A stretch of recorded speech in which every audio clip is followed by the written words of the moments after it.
Well, a very, very, very good morning, everybody, and welcome to this, which I've lost track, but I think it's the fifth in our series called From Poison to Nectar, which is about transcending our current mind, and which is delusion, and finding the truth of ourself, which has always been there, and which is Buddha. So it's a huge agenda, and we are sort of looking at the roadmaps of that journey and whetting our appetite and having, as they would say here, apéritif, so that the whole meal will make sense. Sorry, I'm just remembering one of the most difficult meals I ever had, which was in Denmark. And it's one of these things, I think they call it a smorgasbord. So two very, very nice people, Danish, had invited Akon Rinpoche and myself and Katya to a meal. We'd never had one of those meals before. And what happens is it lasts all of Sunday afternoon. And there is course after course after course. We didn't know this. So Akon Rinpoche, by the time he'd eaten course 1 and 2, was full up because he thought this must be it. You know, this is already the second, and it was in those days, sorry, vegetarians and vegans, but it was like fish, meat, more meat, and coming from 1 o'clock until 5 o'clock, sort of to give you time to, and Rinpoche was so embarrassed. We were so embarrassed because we had no idea. Otherwise, you'd have just taken a tiny bit and sort of, and then the people who invited us were embarrassed. And then the waiters were bringing in a huge new plate of something, and we're just all looking at it and saying, no, thank you. So anyway, this journey to enlightenment, this smorgasbord to enlightenment, will have many, many courses.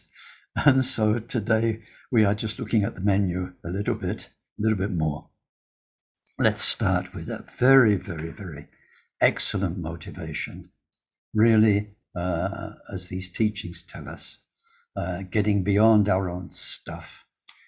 And, you know, this life is busy. We have to be busy. We have to be involved with many things. That's life. We're human. We're incarnated. No way out of that, really. But when we take teachings, when we practice together, then we just try and park that for a while. Really park it and be in a space, you know, like when you swim underwater and you come up and you need to gasp that oxygen so that you can dive back down again. This is our oxygen moment. So we try and give ourselves to it fully and with our hearts turned in loving care to all living beings here and endlessly throughout the universe. Very, very aware of the preciousness of our own human opportunity, the preciousness of today. Tomorrow, who knows?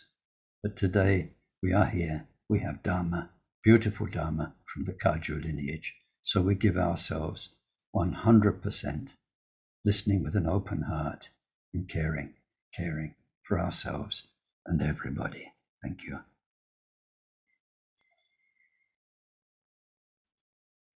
Sonje chodon soje chonamla jancho badu dane chapsanje. Dagi jinso jipe sonamje rola penchira sonje druparajo. Samchen tamche dewa dang dewe judang dempara joje. Dongal ji judang tralwara joje. Dongal mepe dewa tampa dang men tralwara joje. Yerin chadan ne tang tralwe, tang yom chempola ne para joje. Deyata shame shamawati shameta shatru, kurimam kurimarajite korota kaeore, te jowati ollo yani bishuta nimale malapa naiye, Kukure kaka grase grasana muke paramuke amuke shamidawane sawagraha bandhanane nigrihita savabhava pravadina vimukta marabhasha savita buddha mudra anugatita savamare butsarita parishuddhe Bhega Shantu Savamara Kamani.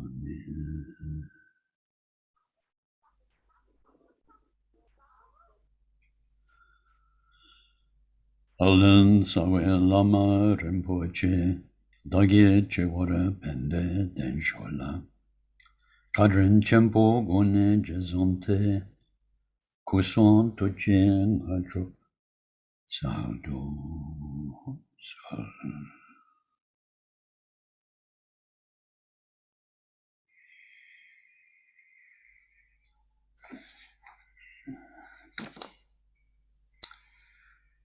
Thank you. Thank you. So we'll try and push ahead a bit more this week with our Buddha families. But I still feel a need to go back to the beginning. And sort of each time we've done this, then it adds a tiny bit more to each one. So we started with our Vajra family. And in general, of course, we are seeing, if you remember one of the very first talks, we're like in an enclosed space. We're like in a house. We only see the walls of the house, but beyond the house is an endless landscape. The house is our consciousness. It's our own story, built up over endless lifetimes, and we are locked into it. We can't see beyond it when we come to Dharma. We get messages about what's on the outside. We're told by those who are on the outside, our teachers, our lamas, our rinpoches, and especially by those who are very, very deeply realized. So we're told about it, and then we learn what we can do so that we can start making holes in that wall, those walls around us, to experience the landscape ourselves. At first, we are so used to the confines of our consciousness that all the rest seems a bit too fantastic. And a teacher coming along and telling you you're Buddha, and especially if you don't have that much self-worth, then it sounds nice. And you kind of believe it because they look believable.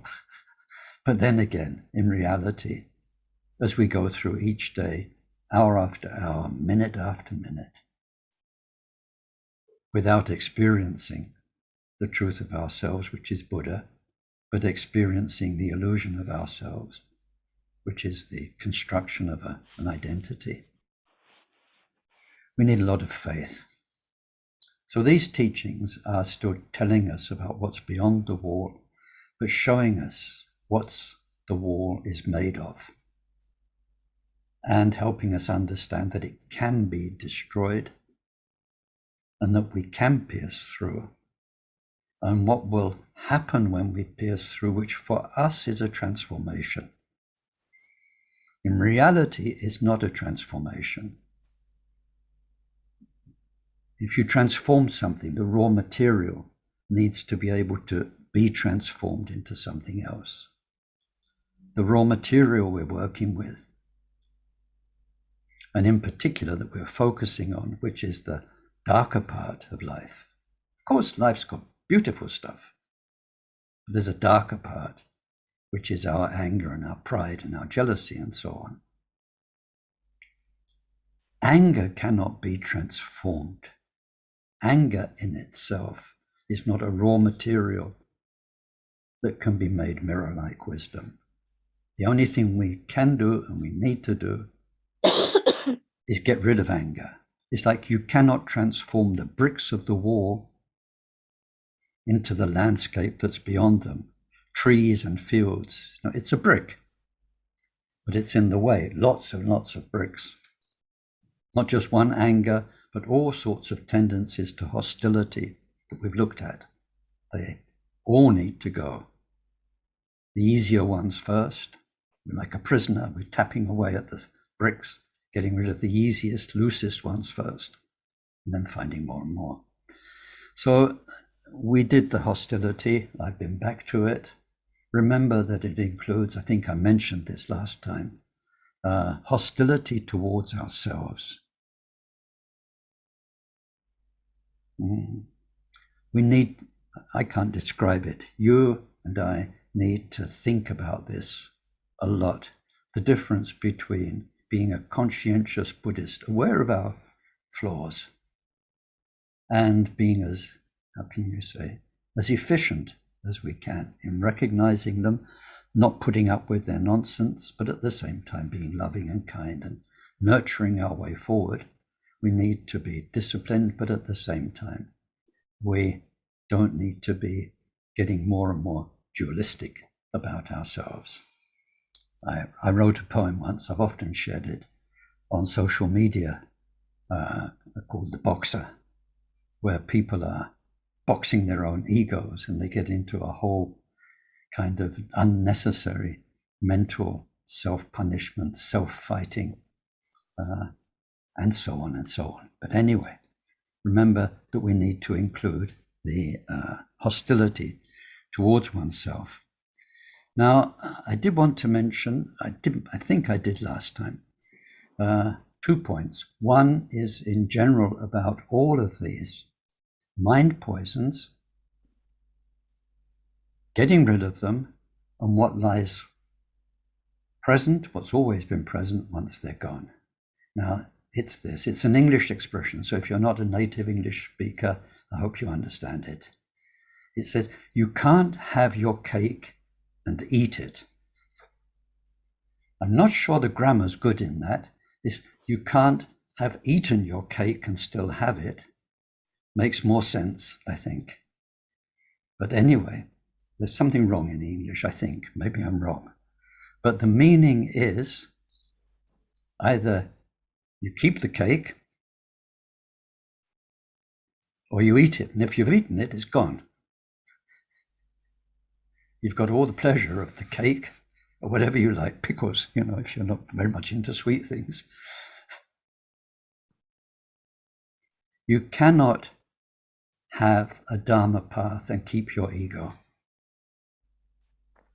Some people make a very good job at that, but it's not really a Dharma path. So Gampopa and many teachers, they talk about what looks like Dharma, and that we see most vividly and most sadly with fake lamas. They can be very good. They can have so much knowledge. They know, it's like that. That's a funny thing. An advert for a course, Teach Yourself to be a Guru in 2 weeks. You learn how to fake it. And in China, there are lots and lots of people who learn how to fake it, because to be a scholar, you can't fake that in front of people with the knowledge.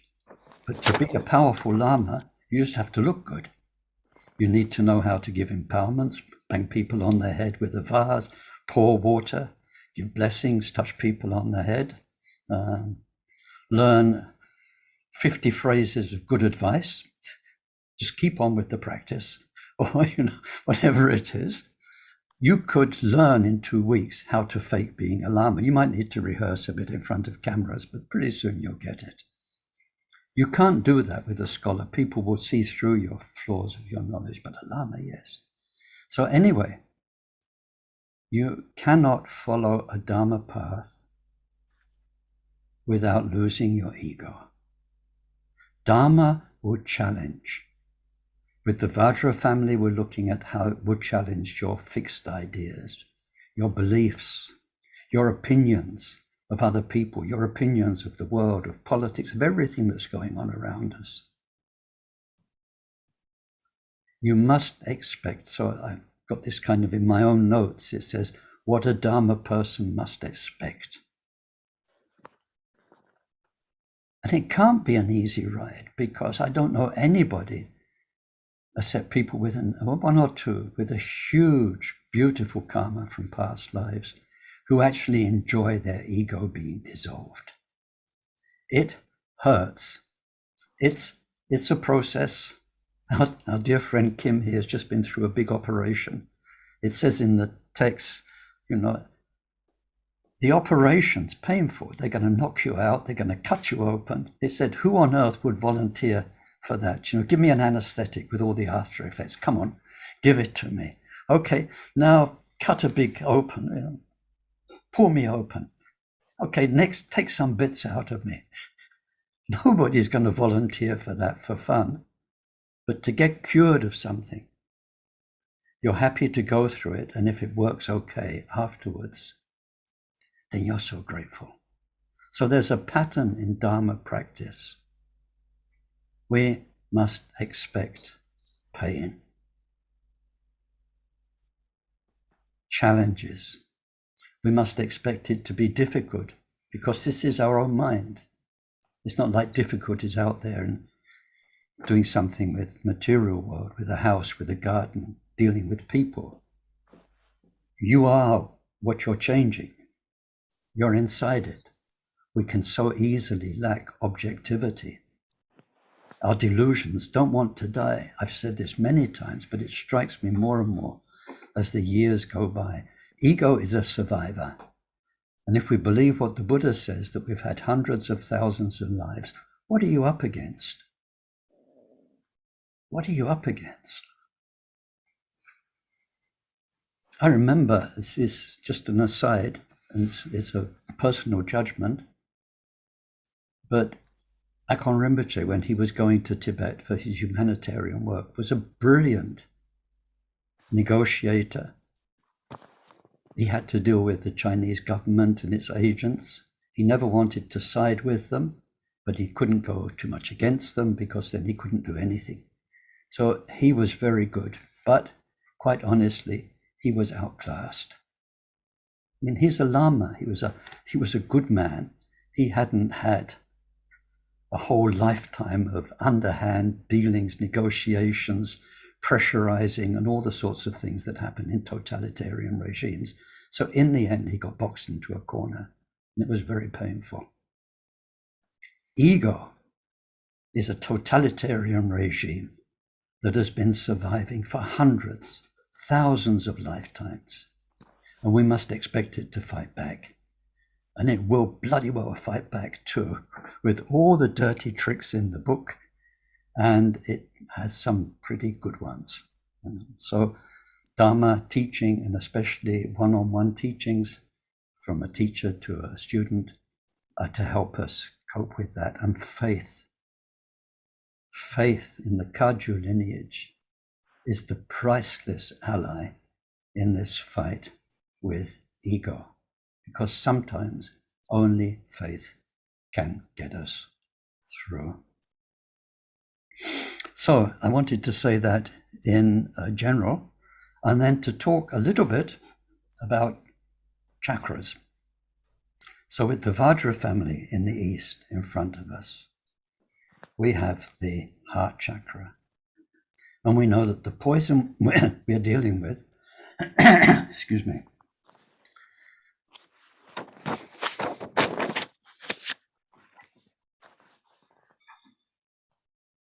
is hostility.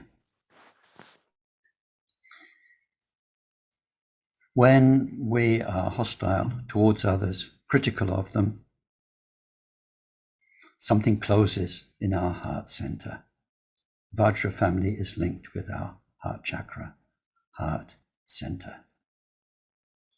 What happens when we see through, pierce through the hostility in all of its shades, the subtle shades, the people who just irritate us, that we don't feel comfortable around, all the way through to direct criticism, anger, hatred, all of those things. They close the heart center. So when we do breakthrough, the heart center opens and we feel lovingly and kindly and caringly to those who before we were critical of. With the mirror-like wisdom, we're in a state of, like all of the Buddha wisdoms, total serenity and equanimity, because we are the infinite, timeless wisdom of Buddha. We look at it in 5 aspects we call the 5 wisdoms, but they're 5 facets of one state that always was, always has been, always will be. Nothing changes in there. It's the timeless nature, the changeless nature. So in there, the natural love for each being is called mirror-like wisdom, because each being, with all of their history of karma, is understood as they are. How could they be anything else? It's like you and me. How could I be anything else but Ken Holmes? With all of this history of this life and the past life and the past lives. Of course I'm changing, but I can only change as much as Ken Holmes with all that history can change, doing my best. And most people out there don't even have a clue about karma, about dharma. How could they be anything else than what they are? So when we understand that, it's not even a question of forgiving. Forgiving's in the dualistic world where you're ignorant still because you don't understand what's going on. There's some feeling of injustice, of wrong. This goes very, very, very, very deep. So anyway, one of the signs is that your heart chakra is very open. And there's a kindness towards everybody because it's a kindness rooted in wisdom. It just understands what's going on. Now this kindness rooted in what understands what's going on, the mirror-like wisdom, is actually the basis for the other 4 wisdoms. And that feeling of openness of the heart is very much linked to the other sensations in the different chakras that we'll be looking at.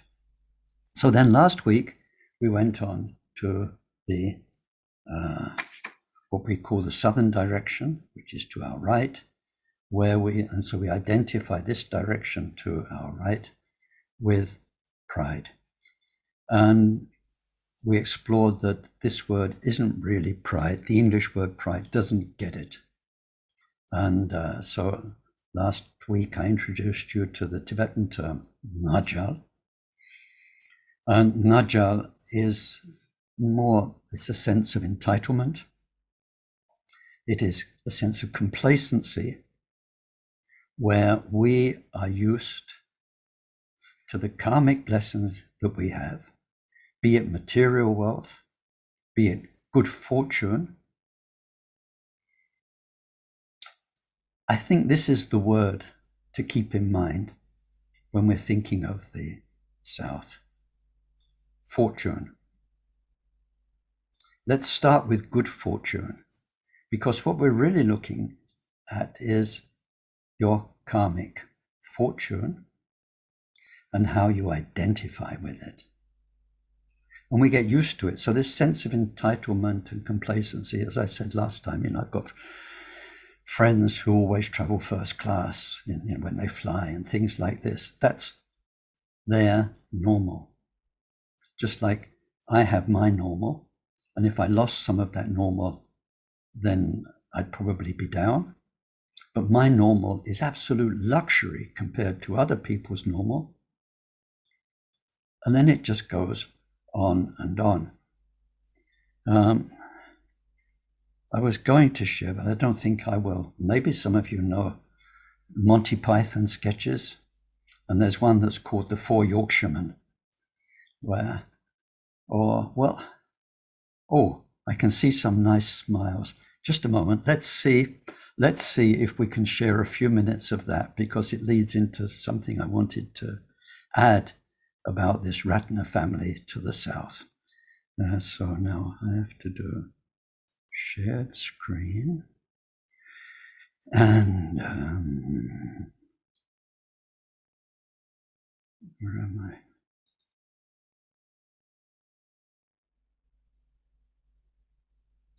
Shared screen.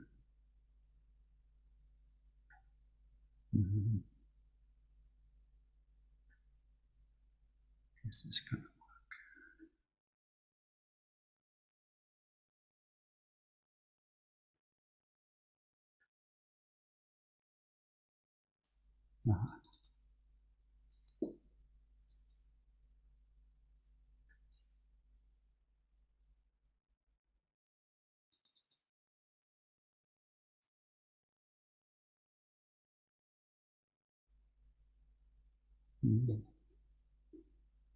Just a minute.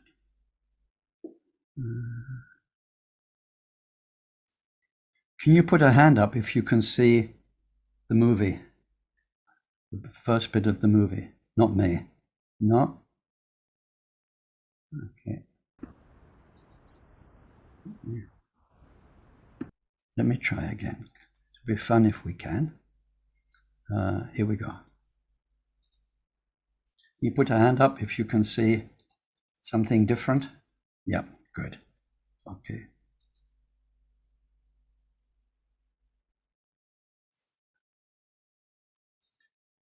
No, no sound.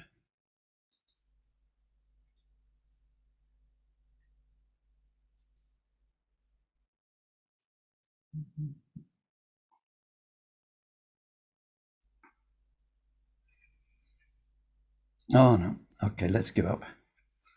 We can do that next time for a bit of fun. But one of them says, you know, when I was young, we lived in one room. And the next one says, what? You lived in one room? You had a room? We didn't. We lived in this. And the next one says, no, house. And then they go on. And so they end up living in a teacup in a ditch or something like this.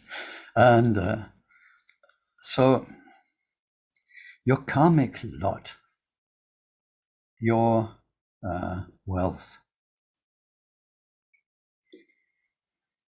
your fortune, we identify with it. And so if it is wealth, then we're used to a certain level of wealth. And the characteristic of being identified with it is that very often people who do identify with their material wealth or with their intellectual wealth as well, they want to foster it, increase it, promote it. We looked a bit at that last time, but now let's not just think of fortune. Let's think of a very tricky area, misfortune, and how we can identify with our misfortune.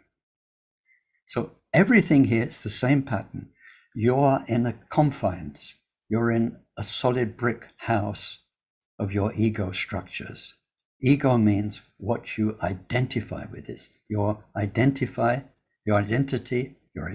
is what you identify with. I am British, I am South African, I am French, I'm a left wing, right wing, I am for this, I'm against this. Identity. Sometimes it can happen that our, in worldly terms, misfortune becomes what we identify with. It's why I wanted to play the Monty Python. It's like, what, you had a house? Well, it's inverted snobbery. I only had a garden shed to live in. And you had a garden shed, what? I only had a boot, to live in, and so on, and so on.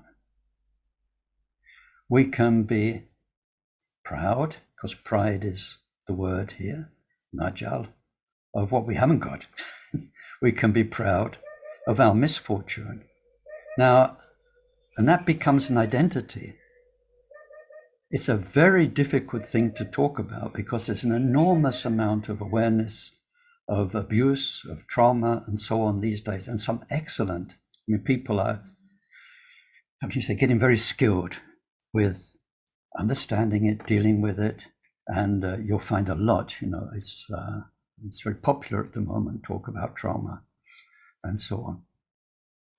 So, just a moment.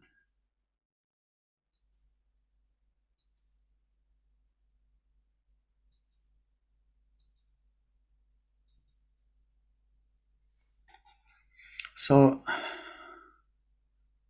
one can identify with being a victim. One can get used to that. I'd like to give two examples. I have to be careful what I say because you're going to start wondering, oh, I wonder who that is if I don't give a name. One of them, a friend for 40, 50 years, was dumped by her boyfriend in her early 20s. Okay, I think that happens to lots of us, but people get over it. But she couldn't get over it.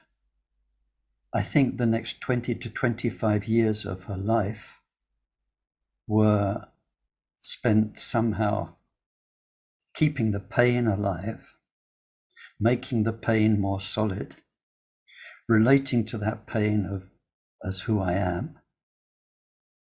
And then, of course, because that was such a prison to get into, then going into various sorts of therapies, which were more or less, mostly less effective, until at last this person came to Akon Rinpoche and he started to help her free up.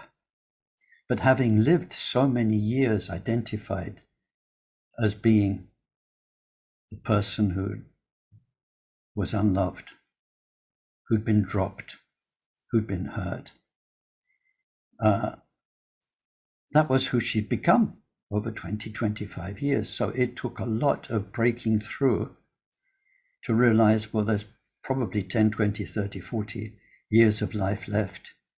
You don't need to be that for the rest of the time. So this goes very deep, it's very complicated, and but sometimes it's just to say that when we look at Ratna family and pride, the first kind of teachings we receive, we think, oh yeah, people who are like the God realm, they've got a lot, they get attached to it, they become complacent, they don't realize impermanence, they're going to suffer, but for the moment they're kind of, how can you say, wallowing in their karmic wealth or something like that. But when we look at the real meaning, in terms of the Buddha families, we are going beyond all duality. So is anything where we are identifying, when we come to the Ratna family, with our karmic wealth, our karmic fortune, or our karmic misfortune, poverty, inverted snobbery. Now, the other example I wanted to give goes back earlier in life. And unfortunately, this is a story, and it doesn't concern anyone here, by the way. We're about 51 people here. I'm not talking about any of you, but I know this happens to lots of people. So if you feel this is relevant, please realize I'm not talking about you. The person I'm talking about doesn't come to any of my teachings. So it's okay. Siblings.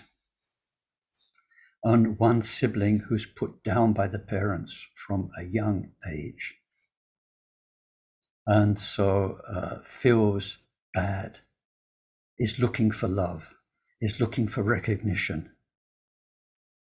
and not getting it.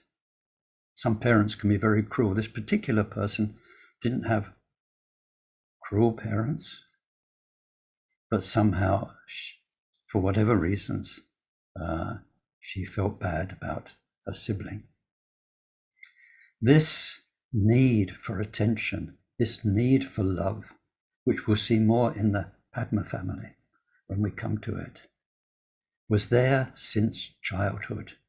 And so it led to a whole career and then a Dharma journey where needing recognition, desperate seeking to be loved by others, heartbreaking when people were a bit unkind or didn't love her as she ought to be loved in her own thing, all this kind of thing. So it's a karmic misfortune, if we look at it in worldly terms, to have been born into that family situation. But then it becomes an identity. And seeing through it and breaking through it is huge. So this is what we're looking at in the Ratna family. I wanted to mention for the Vajra family, hostility towards oneself. For the Vajra family, identifying, making your ego, your identity, your misfortune. It's such a hard one, because when misfortune makes us hurt, getting out of it, having the courage, the strength, the help from outside to get out of it is really, really not easy. So anyway, I did want to say those things in general. And now if we come back to this chapter for the Ratna family, we're still with the Ratna family in the south. What must a Dharma person expect?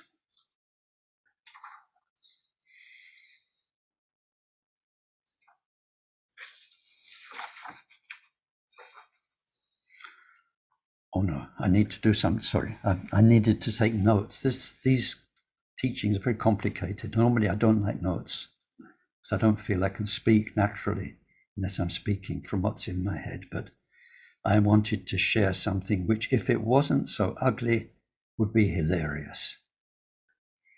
It's from the Abhidhamma, and with the South, we're looking at Najal, which we generally translate as pride.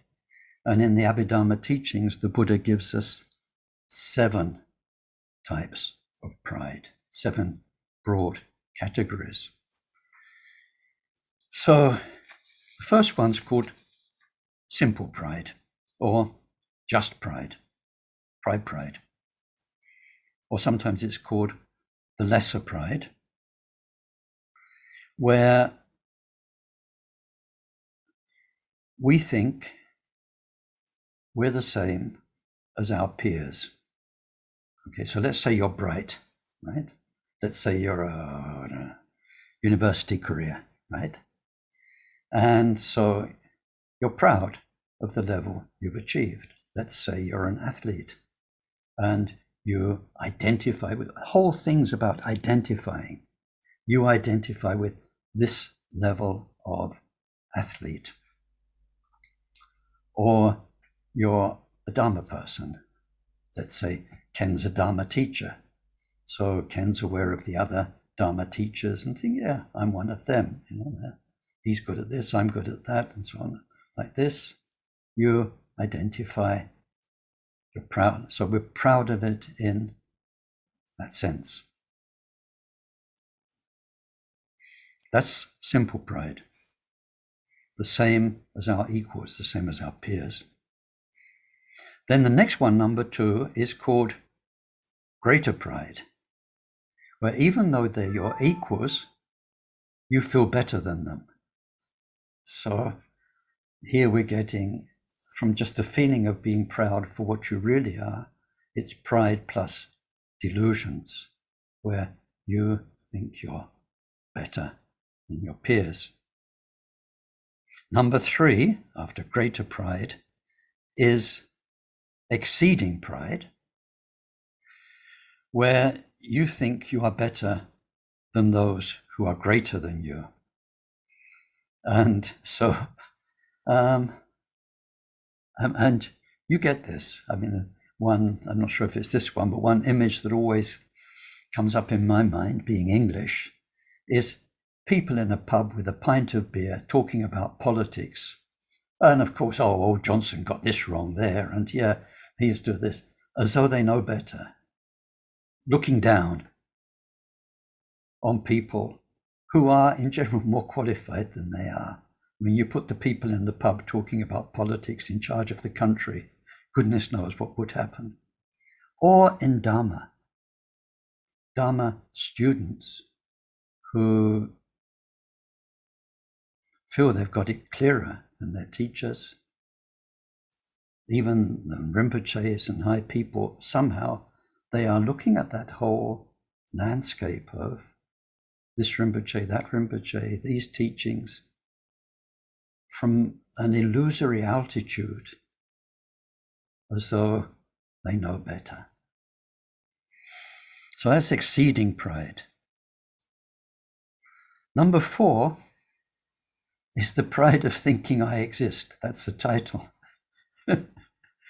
And ego, which is the big sleep, the big delusion, when we think of it as ourselves as somebody fixed. That's called pride of thinking I exist. Number 5 is called blatant pride. And it's thinking you have greater qualities than you actually possess. So although you are this good, I mean, we're all this good, you know. We're none of us down to 0 level in anything. We're all this much good. But somehow we feel so much better.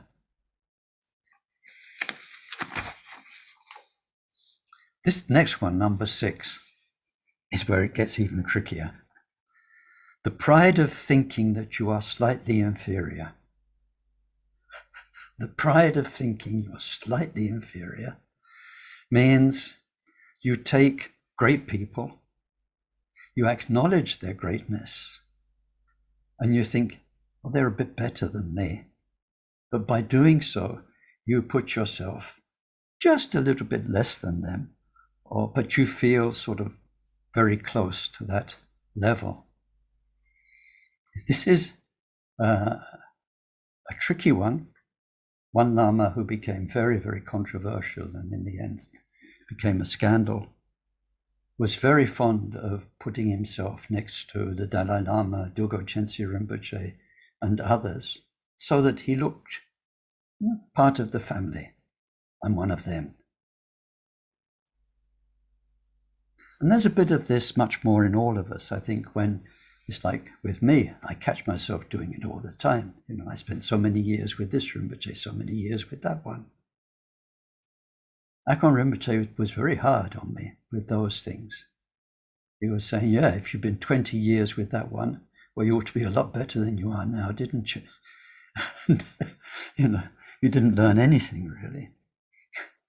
But we find it, you know, we think because I was at these teachings, because I was there with the Karmapa, I was there with this one, with that one. Identify, it's about identity. Oh, you were at Woodstock. I was there, man. It's that kind of thing. And the number 7 is called unfounded pride. And it's where you take pride in what is actually a fault. So it's not proud of a quality, but you are proud of something that you didn't really ought to be proud of in any way in the first place. So these are in the Abhidharma teachings.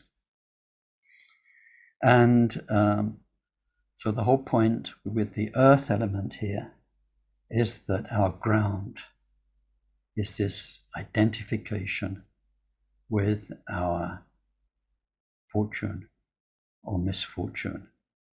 We're going to break through that through Dharma practice, through meditation, through blessing, through faith, and we're going to find ourselves grounded in the sameness wisdom. Sameness, where the feeling of sameness. Now, this is where we come to the chakras. Here, the Ratna family is connected to the hara. I think my navel is not on screen, or my navel area is not on screen. But anyway, you all know where your navel are. So just below the navel, we have the hara, or the navel chakra. When we are identified with our wealth, or our fortune or misfortune, then we are vulnerable. And when that is challenged, that identity, identifying with our material wealth, skills, and whatever it is challenged, what happens? You know, this thing of we can get tension in the navel chakra. Or when you're worried, like we identify with our career, you go for a new job, you get butterflies in the tummy. You know, a lot goes on in this navel chakra. Fear of loss, fear that things won't go your way. We feel that in our navel chakra. So what happens when we break through and there is the sameness wisdom is a huge relaxation. You feel like a fat Buddha.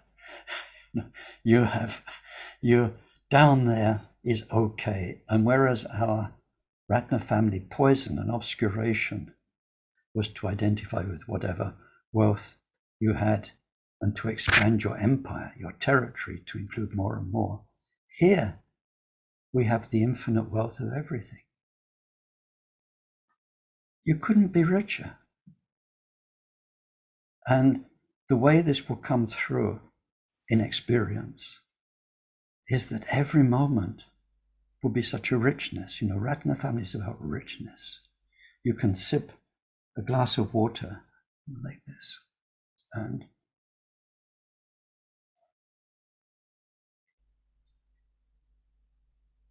it can be the most beautiful thing that ever happened. You are completely satisfied. There's not even anybody there left to be satisfied. It's so perfect. I'd like to share with you a memory from Khenpo Sultim Jamso. And this goes back to the 70s. It was vivid for me because I'd just seen a French film called L'Enfant Sauvage.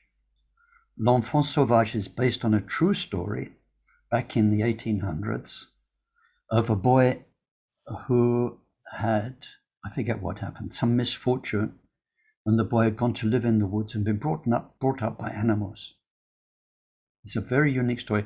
And as he got bigger, he started raiding villages, you know, like foxes and wild boars do, for food. And they caught him. No language, he ran around on all fours. He lived like whatever animals had brought him up. And one French professor took it as a challenge. Can I civilize this boy? So he was given into the hands of the professor, who tried to gradually teach him to be human, to speak, to eat sitting up, and all those things. To a certain point, he was successful. But what you see at one point in the film is the boy is given a glass of water. And instead of just drinking it because he's thirsty, he goes over to the window and he looks out through the window to the forest. And you see a beautiful bit of cinematography. As he sips the water, you can see he's remembering when he was on all fours and drinking from streams and out there in the wild, and how much he misses it. Being inside this stinky place where humans live inside four walls. Now, I'd just seen that film a few months before, and then I saw Khenpo Sultim take a glass of water over to the window and drink it like it was the only thing in the world, looking out, because Khenpo Sultim, before he was in Rumtek in Tibet, lived wild for many years. He lived outdoors. He lived in ruins of monasteries because the Chinese had destroyed them, Chinese army. He lived in charnel grounds. He wore the clothes of corpses and so on, just like a Chut practitioner in the past did. He did that, and that's where his realization deepened and deepened and deepened. So anyway, it's just sharing a memory. It's not directly relevant, but it's just to say that a sip of water, the touch, even just the touch of the shirt you're wearing, the look of what you see, every moment of every day is full of richness. And having something you can say, this is mine, this is my house, this is my car. Or I'm a lecturer in Buddhist something at such and such university or whatever. One sees through that because one's connected to everything and the sameness of you and everyone seeking for happiness and so on. So then let's come to the heading, what must a Dharma person expect from their practice, if we look at this Ratna family type of experience of identifying with your fortune or your misfortune, first of all, if your practice is working well, you'll find you are less and less dependent on whatever your fortune is, and that it becomes less and less satisfying. Doesn't have the brilliance that it had before. Well, let's take a stupid example, but whereas before picking up your brand new Mercedes two-seater sports car from the dealer and then picking it up, having the keys, seeing it shine, driving it through the town, taking it home, parking it in your driveway for the first time. Now, all of that kind of feeling, or being called up on stage to receive your diploma for your doctorate or whatever it is. Yeah.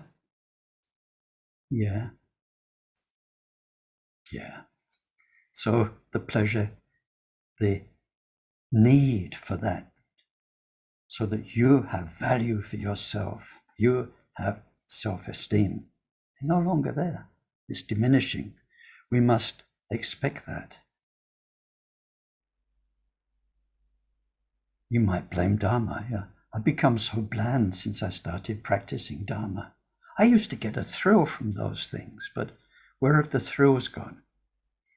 Dharma is so deadly boring. So we expect that. And then we just saw 7 types of pride. These are the walls confining us, stopping us. What must we expect? To be humbled. Like the operation that's painful, that you have to go through. We must expect to be humbled.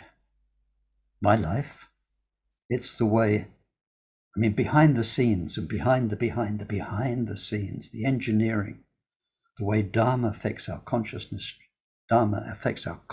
stream, our karmic programming. We have so much reserves in the karmic bank. Powerful Dharma can pull any of them out. And if something is going, sorry, it's an English expression, but to rub your nose in it and to make you recognize your pride and to help you break through it, then your Dharma practice will pull that out of the woodwork, and it will come along as life circumstances, as people circumstances.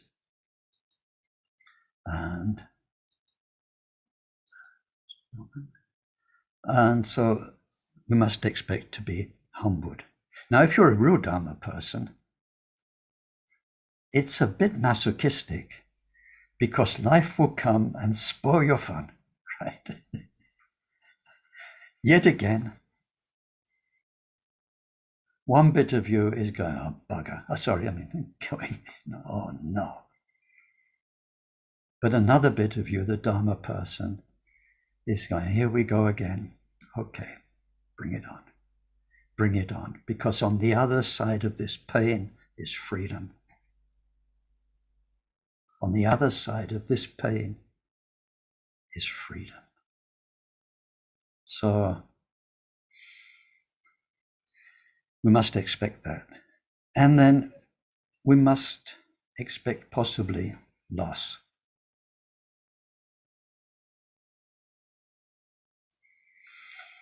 Now the chakra feeling, here I just mentioned it, so that any kind of, the chakra tensions in the hara, in the navel chakra, and all the worry about will I, won't I, and that's replaced by huge relaxation. You're okay with yourself. You're okay with circumstances. As Taisitupa says, and it's a very hard one in practice, but he said, if you're a prince today and a pauper tomorrow, you stay the same. Sameness. sameness wisdom. And I'd like to share with you, as I've done many times before in these talks, or at least a couple of times, but generally in my teachings when I traveled, one of the best mudras, Dharma has these mudras at the beginning of the talk. I do the teaching mudra and so on. One of the best mudras I ever learned was from Akon Rinpoche. Now, I need to tell you a little story to go with this. Excuse me if you've heard it before. But when I started traveling with Akon Rinpoche and with the 16th Karmapa, they discovered European countries. And so they would imitate the sounds of the language, from German to French and so on, and also the way people looked and the way they used their body. Now, in France, people tend to be very expressive with the hands. And so, sorry, French people, but between sort of Akon Rinpoche, the Karmapa, myself, there'd be these little sudden smiles, and we go like this, which is a very French gesture, which I later labeled the fish mudra, where the mouth goes and the hands go like this. So that's a mudra. And then sometimes, if I went complaining to Akon Rinpoche about Samiling, so-and-so's doing this and this, in the community, this is bad, they didn't ought to be doing that. Sometimes he'd turn around and look at me with pity, and he'd just go. And then later on, he needed to do it a bit more, how can you say, effectively. And he said quite harshly, he said, so what? So what? Now it sounds like, in mantras you get soha at the end, soha, soha. So what became the best mudra and mantra I think I've ever learned. Sameness wisdom, so what? This happened to me, that happened to me.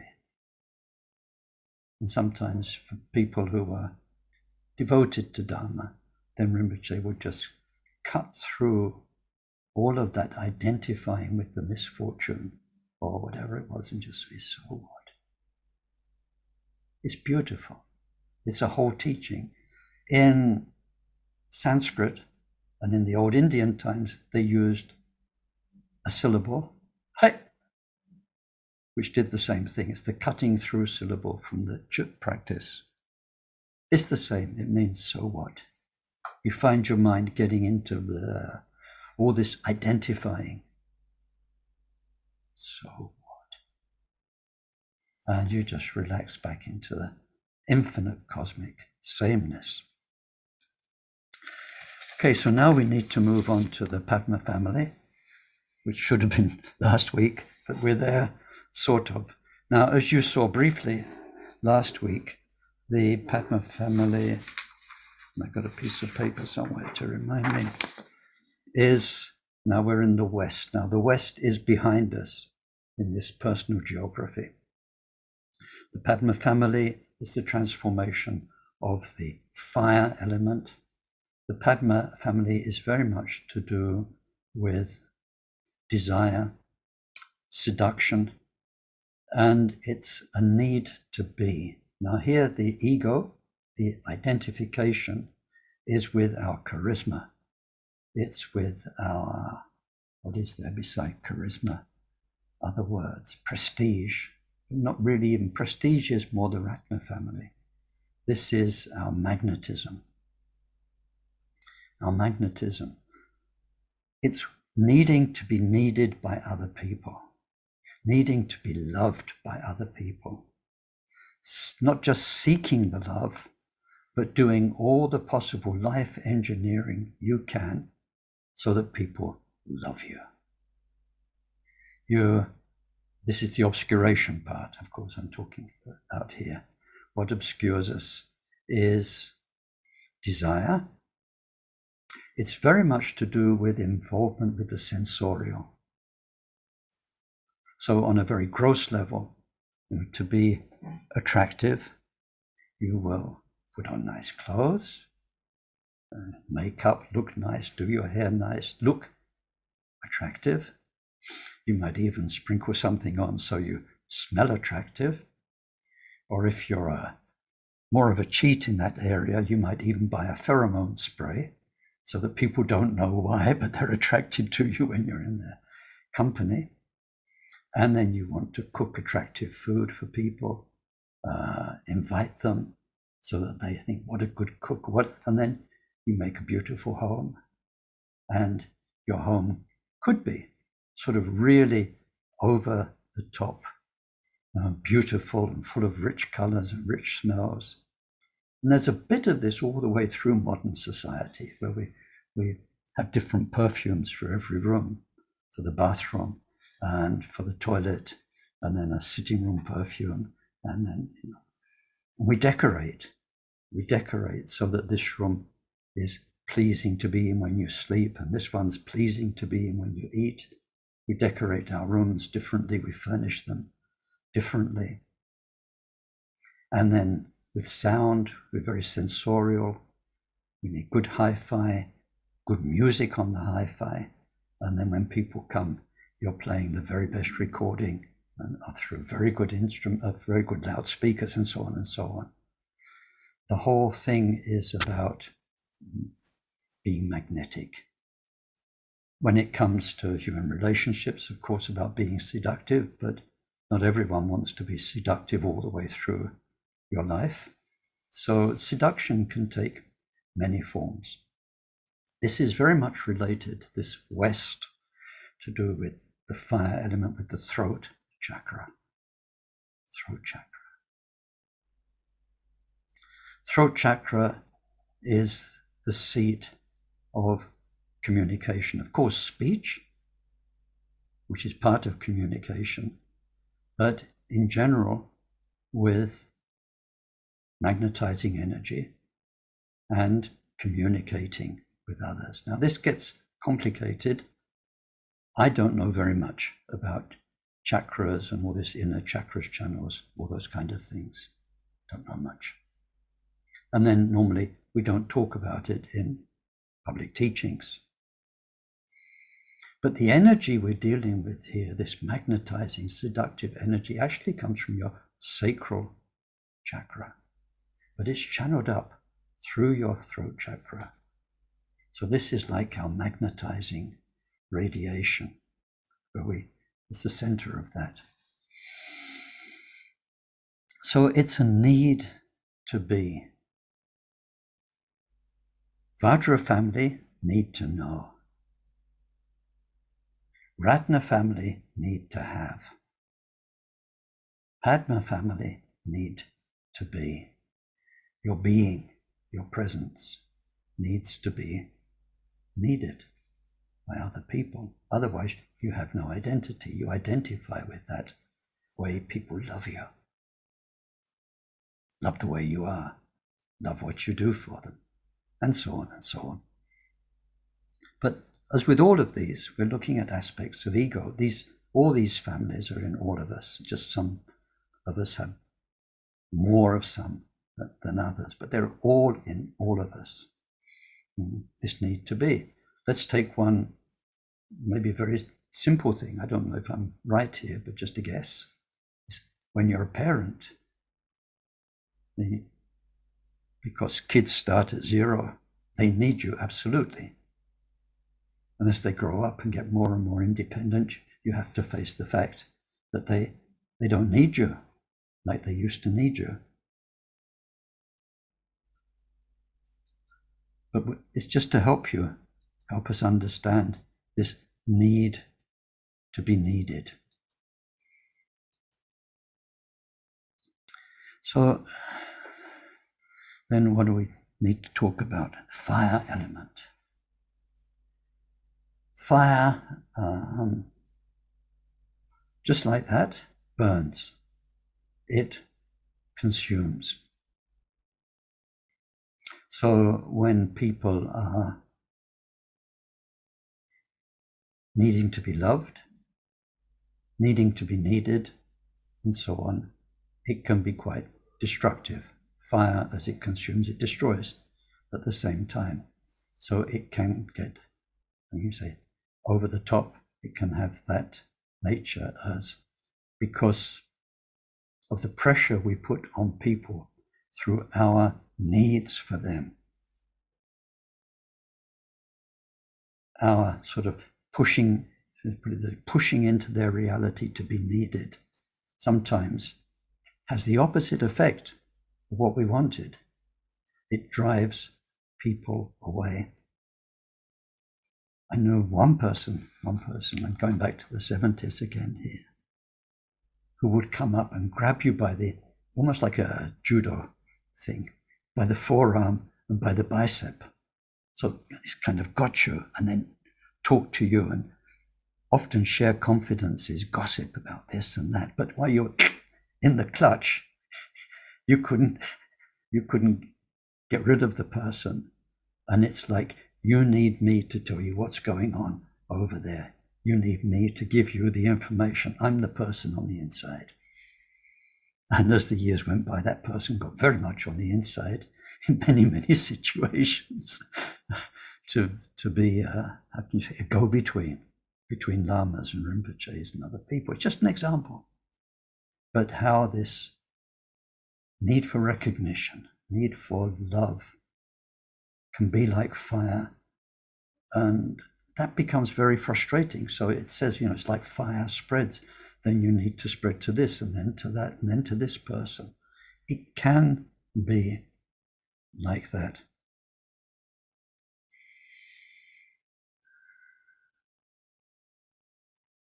When we break through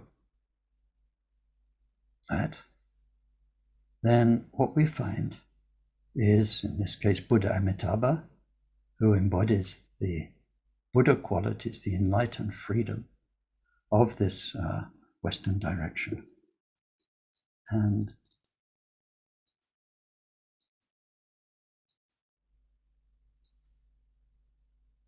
just a second.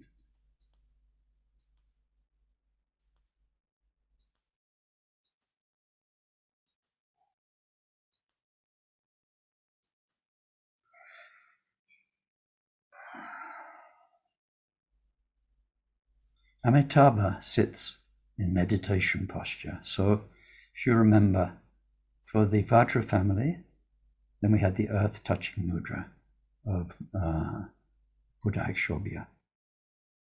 For the Ratna family, we had the hand turned outwards into the generosity gesture, Buddha Ratna Sambhava.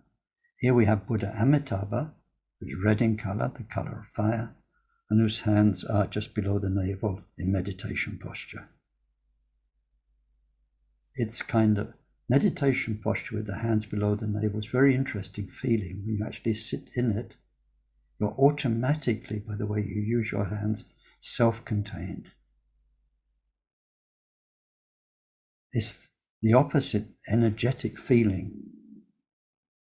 to needing other people, needing, like my friend in the 70s, to grab other people so that you can be.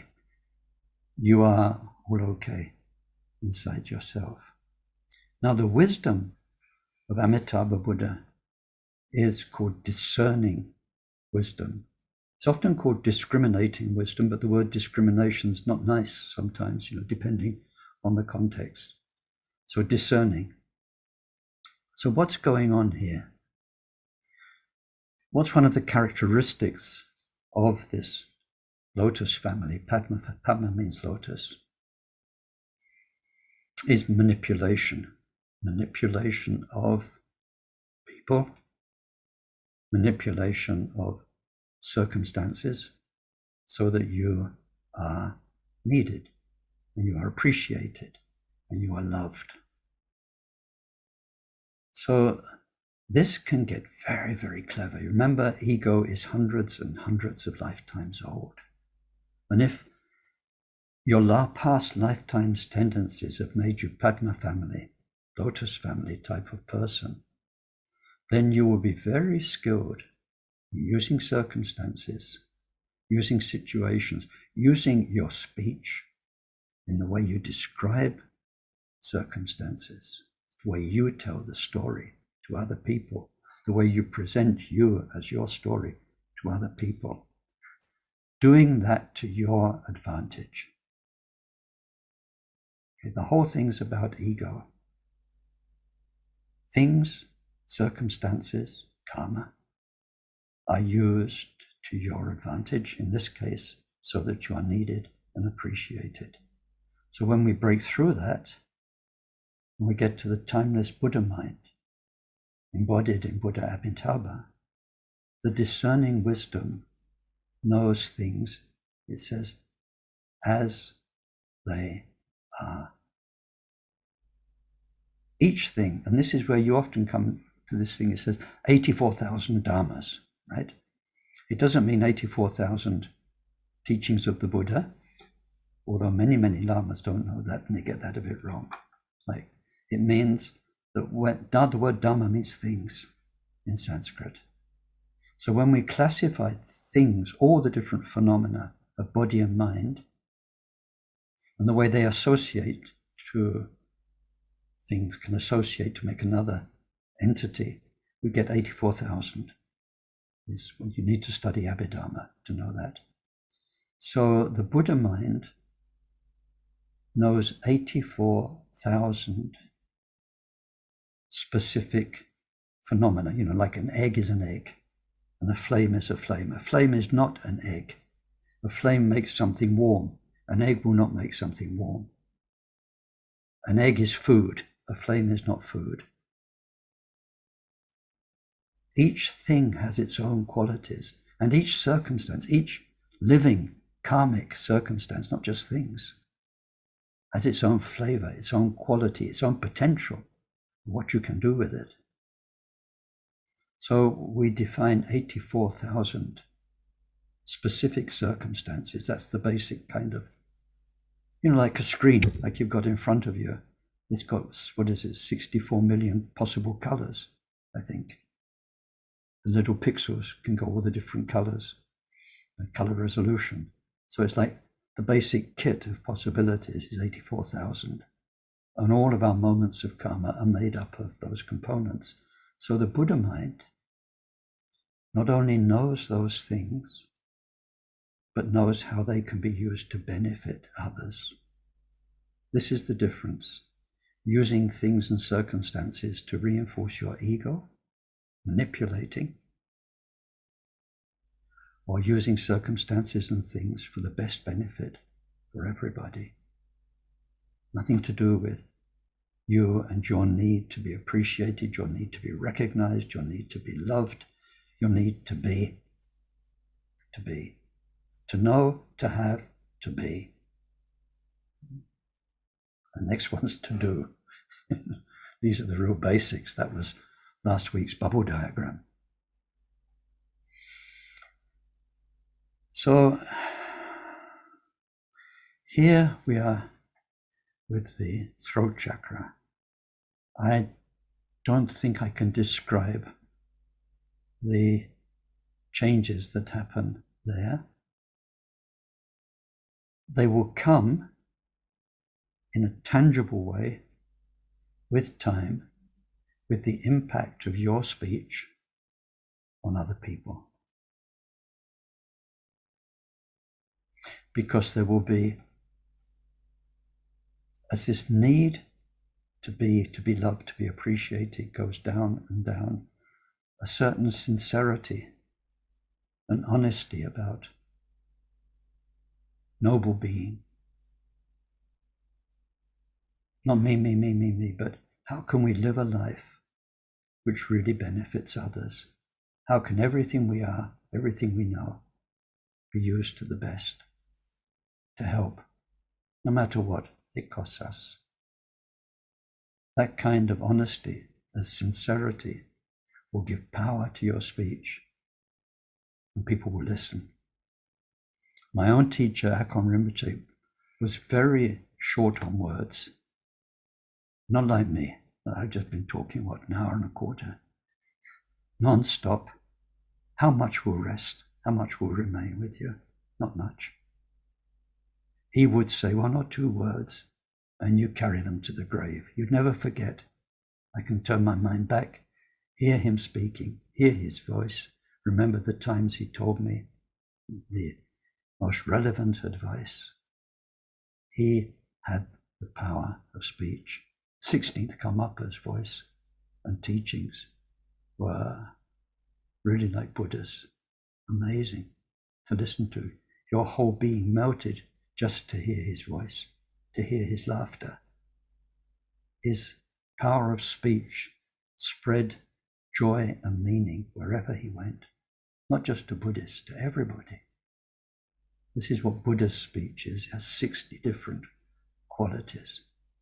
So bit by bit, I think one will feel a preciousness in this center. That speech is a most precious gift.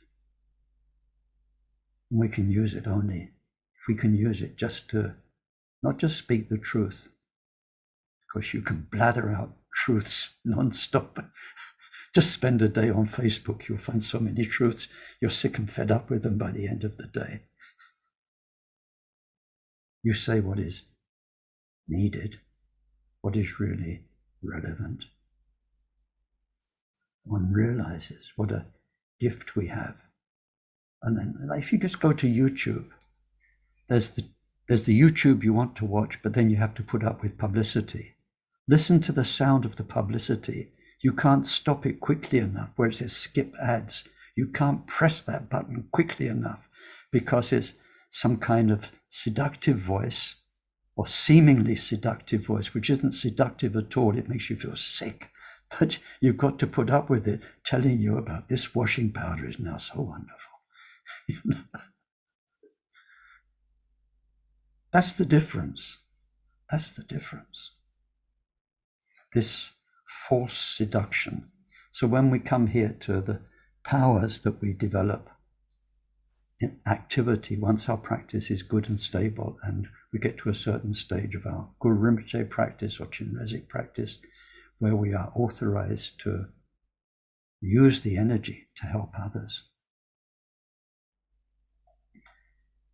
then the activity here, remember we have pacifying activity with the Vajra family. And then we had increasing activity, I think I mentioned that, with the Ratna family. And now with the Padma family, Lotus family. Then we have the magnetizing energy. And this is a whole different sort of charisma or magnetizing. It's when the goodness inside you draws people to you naturally. And either through your example or through formal Buddhist teachings, then you have something to give to them, to share with them through your discerning, growing, discerning primordial wisdom. I always remember with this in Samiling in the early days, very, very early days, just after Trungpa Rinpoche left, my first years there. And Akon Rinpoche told me, again, as a lesson to me, although I didn't realize it at the time, I thought he was just chatting. We had 3 people who came, who had been there in Trungpa Rinpoche's time. And he said, you see these 3? Trungpa Rinpoche told them specifically, because they wanted to teach Dharma, he said, you must never teach. Or at least you must wait until I tell you, or somebody competent tells you, now's the time to teach. And Akon Rinpoche, in a very prophetic way, he said, watch them. As the years go by, they won't be able to stop it in themselves. So even though they've been told absolutely formally, you must not teach. So I watched them. Some of them it took 10, 20 years, but they all became Western Dharma teachers, not authorized. And people came to them. I think they benefited people in some ways. But that point at the beginning, where Akon Rinpoche said, that was their weakness, because the need to teach was the need to be, the need to be respected by others, loved and appreciated by others. It was Padma family weakness. It's in lots of people. And so anyway, so what must a Dharma person expect? Now, somewhere I've got a piece of paper.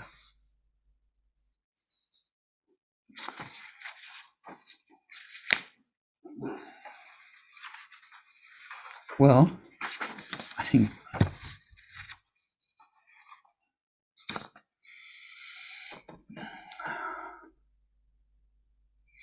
if we look at the weakness, the obscuration, this need to be in others' lives, need to be a persona, a personality, a force, an attractive force. You know, what you ideally, when you walk in the door, you see people's faces light up because Ken's here, you know, this kind of thing. That's ideally what you want. And then if people aren't there needing you and you're alone at home, you don't feel comfortable. You want to do something, go out, be with people. You can't be with yourself. You're not like Amitabha, self-contained. So we must expect, if our Dharma path is working to help our ego disappear, we must expect to lose the charisma, the samsaric charisma, the samsaric magnetism. Your power wears off. And to be okay with that, we must expect, not just here, but specifically here, to meet what many people call cosmic loneliness. You know, in the end, we're all on our own. Of course, we have Sangha, and we have very beautiful friends, and we have our lamas. But the whole point of the Buddha's teaching is to show us that we need not to rely on outside, but to take in the Dharma so that we're okay inside. As Milarepa says, wherever I go, this is my temple. Wherever I go, I'm happy. Whoever I meet, not just the ones I like, not just the good Dharma disciples, whoever I meet, I'm happy. It's like meeting Buddha. Now, to get to that stage, we have to let go the needing to be in other people's lives, in whichever way that manifests. So we must expect to have, and it's a huge task, it might take you many lifetimes, to come to terms with cosmic loneliness. Remember the Bodhisattva vow, from now until enlightenment. We have a long way to go. And we talk about the Bodhisattva's armor, an attitude where no matter what it takes, all by myself, I'm going to do this. And that's okay. That's okay. So we must expect things to go wrong in relationships. Because what will happen, and I'm sorry I'm going over the time, but I do want to finish this point. Something I've noticed with people who are about to become ordained, people about to go into a 3-year closed retreat. So they've given up the world. Well, they're trying to give up the world. Now you can guarantee, because it's such a powerful thing to take robes or to go into retreat, that if there's anybody out there in the woodwork of life that they can fall in love with, that person is going to be dragged by karma to Samiling or the monastery or wherever they're going, so that as they're in the months before taking their ordination, all of a sudden what they've given up on, what they never thought possible, somebody where all of a sudden you need each other, you connect, and maybe I can practice Dharma in a relationship, and if I do it properly, that will be just as good as becoming a nun or becoming a monk. It's powerful. And we've got so many exes out there in the karmic landscape. You've got maybe 1,000 different exes and karma with them, and they could turn up. But not just boyfriend, girlfriends, all sorts of things. The attraction of power, the attraction of career, anything that makes you valued in other people's eyes. So maybe you've given up because you're a failure, and then just before you're going to go into a retreat, most amazing job opportunity, more than you could ever have dreamt of. And I'll do that for a while and make some money and go into retreat in the next retreat in 3 years' time, and so on. We must expect things not to work out. If your Dharma works out, Mr. or Mrs. Ideal will turn up on your karmic landscape, and Dharma will sabotage it. It's terrible, isn't it, from the samsaric point of view? But thank goodness there's the power of former prayers. There's the power of blessing of all sorts that will help keep us out of what we've been doing for thousands of lifetimes. So I think I need to finish there. We'll carry on with these Buddha families and the poisons not next week. Next week we have the monthly Tonglen. So in a fortnight's time. Okay, let's dedicate.